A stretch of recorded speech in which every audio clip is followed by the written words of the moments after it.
নির্বাচনী অন্তর্বর্তী সরকার টালবাহানা করছে অভিযোগ করে বিএনপির ভারপ্রাপ্ত চেয়ারম্যান তারেক রহমান বলেছেন, সংস্কারের নামে সময় ক্ষেপণের আড়ালে সরকারের ভিন্ন উদ্দেশ্য রয়েছে।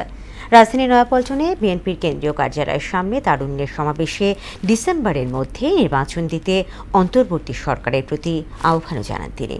আর জনতার ঐক্যে ফাটল ধরানোর চেষ্টা চলছে দাবি করে সবাইকে সজাগ থাকার আহ্বান জানালেন দলের সিনিয়র নেতারা। আরও জানাচ্ছেন হুমায়ুন কবির। ঢাকা বিভাগীয় তারুণ্যের রাজনৈতিক অধিকার প্রতিষ্ঠা সমাবেশে অংশ নেন রাজধানী ছাড়াও ঢাকা, সিলেট, ফরিদপুর ও ময়মনসিংহ বিভাগের যুবদল, স্বেচ্ছাসেবক দল ও ছাত্রদলের লাখো তরুণ। এতে অন্তর্বর্তী সরকারের কর্মকাণ্ডের সমালোচনা করেন দলের স্থায়ী কমিটির সদস্যরা। অভিযোগ করেন, ঐক্যে ফাটল ধরানোর মাধ্যমে ফ্যাসিবাদ পুনরুত্থানের চেষ্টা চলছে। ফ্যাসিবাদ বিরোধী জাতীয় ঐক্য যেটা সৃষ্টি হয়েছিল, সেই জাতীয় ঐক্যে ফাটল ধরানোর চেষ্টা লক্ষ্য করছে। সংস্কারের বিষয়ে ঐক্যমত না হয়ে থাকে, সেই সংস্কার করবে বাংলাদেশের জনগণ।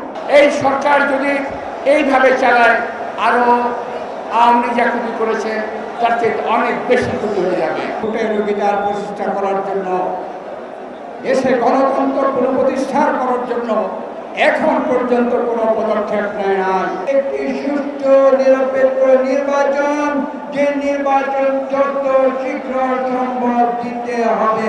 সমাবেশে লন্ডন থেকে ভার্চুয়ালি অংশ নেন বিএনপির ভারপ্রাপ্ত চেয়ারম্যান তারেক রহমান। তরুণ ও যুব সমাজকে কর্মমুখী শিক্ষার পাশাপাশি প্রান্তিক জনগোষ্ঠীকে স্বাবলম্বী করতে বিভিন্ন পরিকল্পনার কথা তুলে ধরেন তিনি। এই সময় বিশ্ব বাজারের সঙ্গে দক্ষতা এবং যোগ্যতার প্রতিযোগিতায় টিকে থাকতে হলে অবশ্যই তথ্য প্রযুক্তি এবং কারিগরি শিক্ষায় দক্ষতা অর্জনের কোনোই বিকল্প নেই, এবং সে কারণে আমরা একটি নির্দিষ্ট বয়স থেকে তরুণ প্রজন্মকে নৈতিক এবং কর্মমুখী শিক্ষায় প্রশিক্ষিত করে গড়ে তুলতে চাই। সরকার নির্বাচন নিয়ে টালবাহানা করছে অভিযোগ করে ডিসেম্বরের মধ্যে নির্বাচনের আয়োজন করতে অন্তর্বর্তী সরকারের প্রতি আহ্বান জানান তারেক রহমান। আগামী জাতীয় নির্বাচন অনুষ্ঠান নিয়ে মনে হয় এরই ভিতরে টালবাহানা শুরু হয়েছে বা চলছে।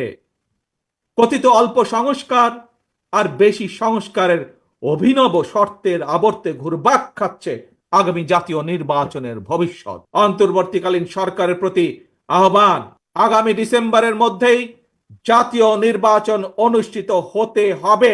ইশরাক হোসেনকে ঢাকা দক্ষিণ সিটির মেয়র পদে শপথ না পড়িয়ে সরকার স্বৈরাচারী মানসিকতার পরিচয় দিচ্ছে বলেও মন্তব্য করেন দলের ভারপ্রাপ্ত চেয়ারম্যান। যারা ইশরাক হোসেনকে ঢাকা দক্ষিণের মেয়রের দায়িত্ব গ্রহণে বাধা সৃষ্টি করেছে, স্বৈরাচারের সেই একই যে ঘটনা, সেটির পুনরাবৃত্তি আমরা দেখতে পাচ্ছি।